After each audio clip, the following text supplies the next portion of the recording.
For television, we've traveled all over the world, seeing street magic, close-up magic in all different cultures. And everywhere we went, everybody did one trick the same. They did the cups and balls. Almost every magician we met did the cups and balls. And the trick around the world didn't change very much, but the props did. In India, they had these hand-carved wooden cups, these little flocked cork balls. In China, they had these metal cups that were handed down generation to generation.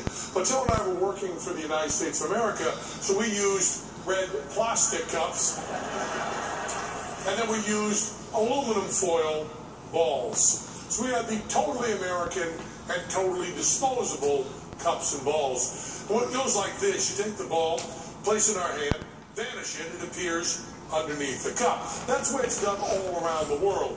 You take the ball, you place it in your hand, you vanish it, and it appears underneath the cup. Here's a little variation Teller came up with.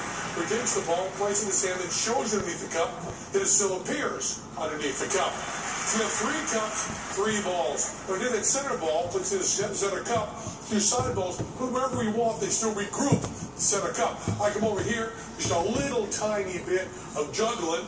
There's a giant ball in the center cup, one more giant ball on either side, and of course for the finish, it's an American baseball.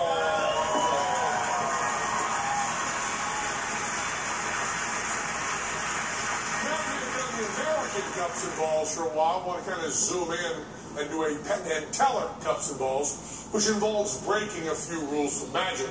Now, the first rule of magic is you never do the same trick twice. So we're good. The second rule of magic is you never tell an audience how a trick is being done. So we're going to tell you exactly how the trick is being done. The third rule of magic is you never let the audience see your secret preparation. They must not know what is hidden in which pocket. And the fourth rule of magic is unwritten, but we think any magician in the world would agree with us in a second, that you never ever do the cups and balls with clear plastic cups. So here's the Penn and Teller version of the cups and balls. We do the first ball, pretend to place in our hand, have already stuck underneath the first cup. Do the second ball, simultaneously secreted beneath the cup, put it place in our hand and show it.